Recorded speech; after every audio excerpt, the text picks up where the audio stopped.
Finally practical exams का मौसम आ चुका है।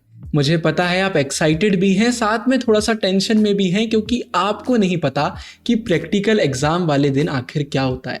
जो एक्सटर्नल आते हैं वो हमसे कैसे क्वेश्चंस पूछते हैं, हमें खुद को कैसे प्रेजेंट करना चाहिए, और भी बहुत कुछ आप जानना चाहते हैं। तो एकदम सही वीडियो आपने ओपन कर ली है।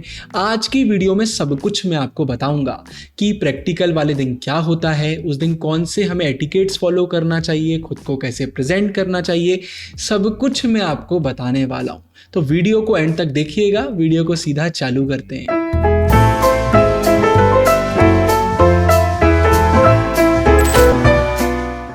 वीडियो चालू करने से पहले क्विक अनाउंसमेंट।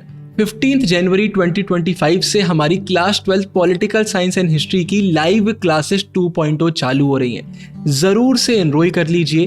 पूरी एनसीईआरटी हम कराएंगे। अप्रॉक्स 20 डेज में आपका सिलेबस करा देंगे। आप किसी भी बोर्ड में हो, अगर आप एनसीईआरटी फॉलो करते हैं तो आप एनरोल कर सकते हैं। बहुत ही अफोर्डेबल क्लासेस हैं। इसमें आपको लाइव क्लासेस देखने को मिलेंगी, उनकी रिकॉर्डिंग्स देखने को मिलेंगी, हमारे प्रीमियम नोट्स मिलेंगे, हाईलाइटेड एनसीईआरटी मिलेगी, सारे इंपॉर्टेंट क्वेश्चंस मिलेंगे।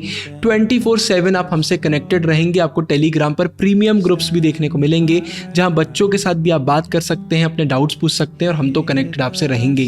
मतलब हर एक वो चीज जो आपको टॉपर बनाने के लिए जरूरी है, वो आपको हमारी लाइव क्लासेस में देखने को मिलेगी। तो हिस्ट्री पॉलिटिकल साइंस की लाइव क्लासेस चालू हो रही हैं। डिस्क्रिप्शन में सारे लिंक हैं, जल्दी से एनरोल करिए। अभी ऑफर्स चल रहे हैं, बाद में खत्म हो जाएंगे। पिछले 3 महीनों में 1000+ बच्चे हमारी लाइव क्लासेस में एनरोल कर चुके हैं, और अब आपकी बारी है, तो जरूर से एनरोल करिए। मैं आपसे मिलता हूं लाइव क्लासेस में, और अभी वीडियो को चालू करते हैं। तो सबसे पहले मैं आपको बताता हूं कि प्रैक्टिकल एग्जाम वाले दिन आखिर होता क्या है। आप स्कूल में जाएंगे तो सब कुछ आपको एकदम बदला बदला लगेगा। आपके टीचर्स एकदम शांत बैठे होंगे। जो एक्सटर्नल आएंगे उन्हें अलग लेवल की इज्जत मिल रही होगी। समोसे, जलेबी, पोहा, सब कुछ उन्हें दिया जाएगा, क्योंकि भाई वो आपके गेस्ट हैं, और उन्हीं के हाथ में आपके मार्क्स भी डिपेंड करते हैं। इस पर भी आगे अभी बात करेंगे। तो वो आएंगे। तो देखिए, यहाँ पर 2 में से एक चीज़ होती है। पहले नंबर पर एक्सटर्नल किसी और क्लास में बैठते हैं, आप सभी को किसी और क्लास में बिठाया जाता है, और दूसरे नंबर पर आप दोनों एक ही क्लास में बैठते हैं और एक एक करके आपको बुलाया जाता है। लेकिन मेजॉरिटी केसेस में आपको दूसरी क्लास में बिठाया जाएगा, एक्सटर्नल दूसरी क्लास में होंगे, और एक एक करके रोल नंबर वाइज आपको इनवाइट करा जाएगा कि आपका नाम आ गया है, जाइए अब आपकी बारी। तो सबसे पहले आपको क्या करना है, टेंशन बिल्कुल भी नहीं लेना है। जहां पर भी आपको बिठाया गया है, एकदम चिल तरीके से वहां पर बैठ जाना है।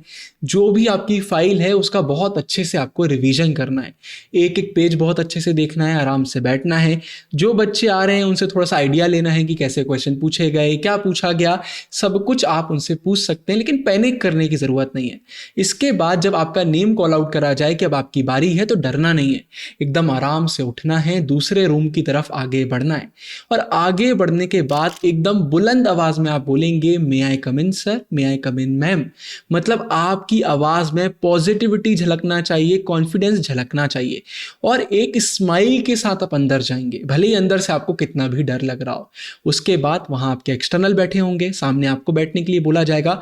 वहां पर जाकर आप खड़े हो जाएंगे। ऐसा नहीं है गए और बैठ गए, वहां पर आप खड़े हो जाएंगे। जो भी एक्सटर्नल होंगे वो आपसे बोलेंगे बैठ जाइए। अगर वो नहीं बोलते हैं तो थोड़ा सा इंतजार करने के बाद आप बोल सकते हैं, मे आई सिट, और वो डेफिनेटली आपसे बोलेंगे कि बैठ जाइए। और वो जैसे ही ये बोलेंगे, तुरंत जल्दी से नहीं बैठ जाना है, आराम से पीछे चेयर को खींचना है, आराम से बैठना है।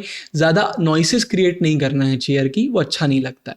आराम से स्माइल के साथ वहाँ पर आप बैठ जाएंगे, और इसके बाद आपको करना है इंतज़ार। खुद कुछ भी नहीं बोलना है, एक्सटर्नल जो बोलेंगे सिर्फ उसका रिप्लाई करना है।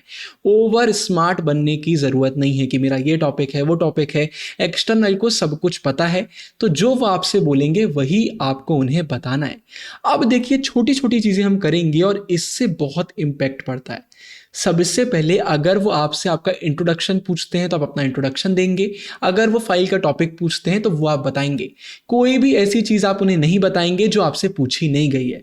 इसके बाद जब वो आपसे फाइल मांगे तो आपको फाइल भी एक अच्छे तरीके से देना है। आपके साइड फाइल उल्टी होना चाहिए, उनके साइड सीधी होना चाहिए।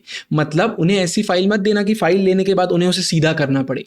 आप पहले से उनके साइड से उसे सीधा करके दीजिए। ये छोटी छोटी चीज़ों से भी फर्क पड़ जाता है।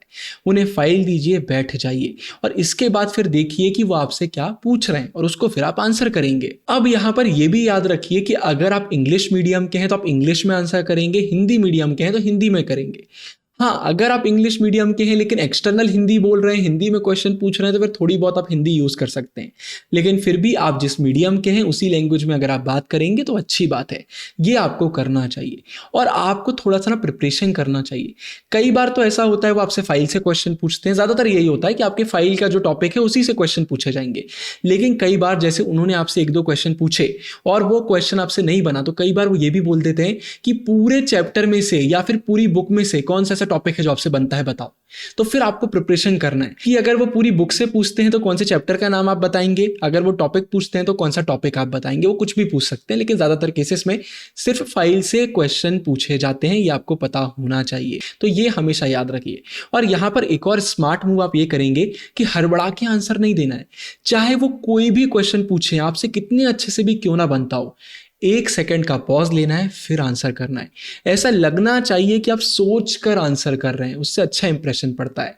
और आई कांटेक्ट बनाना बहुत ज़रूरी है। नीचे देखकर, ऊपर देखकर आंसर नहीं करना है, आंखों में आंखें मिलाइए और आंसर करिए, कॉन्फिडेंस झलकता है। और सही पोस्चर में बैठना है, ऐसे सीधे बैठिए, ऐसे झुककर नहीं बैठना है, टिक कर नहीं बैठना है, सीधे बैठना है, उससे भी इंप्रेशन अच्छा पड़ता है। अब यहाँ पर गर्ल्स को मैं खास तौर पर टिप देना चाहूँगा, क्योंकि लड़कियाँ थोड़ा धीरा बोलती हैं। तो अगर आप धीरे बोलती हैं तो प्लीज़ थोड़ा सा तेज़ बोलिए, चेकर को सुनाई देना चाहिए। कुछ लड़के भी करते हैं लेकिन ज़्यादातर देखने को मिलता है।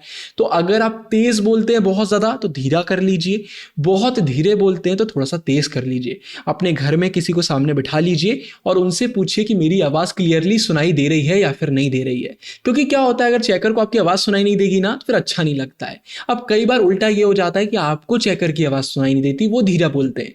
तो वैसे में क्या करना है, pardon, excuse me, I bag your pardon, ये वर्ड्स आप, ये फ्रेजेस आप यूज़ कर सकते हैं। और थोड़ा सा एक्शन करना है, थोड़ा सा कान आगे करना है, मतलब पार्डन, तो उन्हें भी समझ में आए कि हाँ आपको सुनाई नहीं दिया। आराम से, बहुत पोलाइटली, एकदम कामनेस के साथ आंसर करना चाहिए।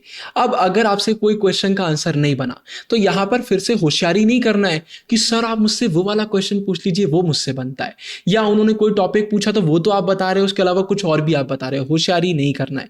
उन्होंने पूछा, आपसे नहीं बना तो सॉरी आई डोंट नो, इसके आगे पीछे कुछ भी नहीं बोलना है। ये यूपीएससी का इंटरव्यू नहीं है कि आप बोल रहे हो सॉरी मुझसे नहीं बना लेकिन अगली बार जरूर से बन जाएगा, कुछ नहीं।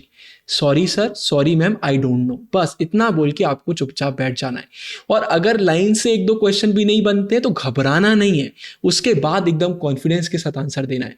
मतलब ऐसा लगना चाहिए कि आपके अंदर कोई भी डर नहीं है। फिर ये भी याद रखिए, हैंड मूवमेंट भी करना है, राइट। आप देखते हैं मैं वीडियो में हैंड मूवमेंट करता हूँ, तो थोड़ा थोड़ा करना है, इतना ज़्यादा ऐसे नहीं करना है, लेकिन थोड़ा थोड़ा एक्सप्लेन करते समय आप कर सकते हैं।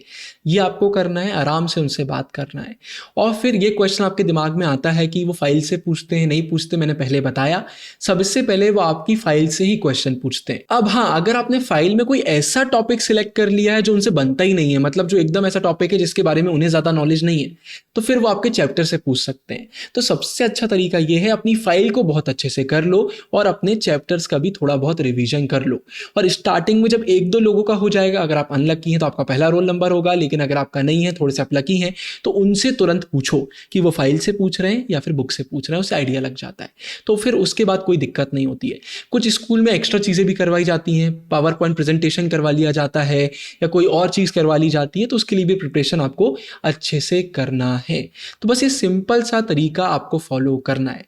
अब इसके बाद जब हो गया, बहुत प्यार से थैंक यू बोलिए, धीरे से उठिए, धीरे से वापस चेयर को अपनी जगह पर रखिए, फिर से थैंक यू बोलिए और आराम से चले जाइए। आवाज़ नहीं करना है, हल्ला नहीं करना है, प्यार से आना है, प्यार से चले जाना है। इतना आप कर देंगे, आपको फुल मार्क्स मिल जाएंगे। वैसे ही स्कूल वालों का बहुत बड़ा रोल रहता है। अब देखो, स्कूल वालों का रोल रहता है, लेकिन नो डाउट अगर आपने बहुत अच्छा किया तो स्कूल वाले कभी आपके मार्क्स कम नहीं कर सकते। अगर एक्सटर्नली आपको फुल दिए तो वो किस मुंह से कम करेंगे। हाँ, कम मिले हैं तो वो थोड़े ज़्यादा करवा सकते हैं, लेकिन कम करवाना बहुत मुश्किल काम हो जाता है। तो आप अपना बेस्ट देंगे तो आपको टेंशन लेने की जरूरत ही नहीं है। तो इसे फॉलो करिए और प्रैक्टिकल एग्जाम के बाद मुझे कमेंट्स में आके जरूर से बताना कि आपने इसको फॉलो करा या नहीं करा और आपका एक्सपीरियंस कैसा था। तो बहुत अच्छी टिप्स हैं, इन्हें फॉलो करिए। इस वीडियो से आपको बहुत मदद मिली होगी तो आगे भी शेयर कर दीजिए बच्चों के साथ, वो भी इस वीडियो को देख लें। ह्यूमैनिटीज वालों के साथ ही करना, क्योंकि यूट्यूब वैसे ही एल्गोरिदम के साथ खेल करा हुआ है। तो यही मुझे आपको बोलना था। ऊपर एंड स्क्रीन में बहुत इंपॉर्टेंट वीडियो डाल रहा हूँ, डिस्क्रिप्शन में आपको सारे लिंक्स मिल जाएंगे। इस वीडियो के लिए इतना ही। साइनिंग ऑफ, गुरु भैया।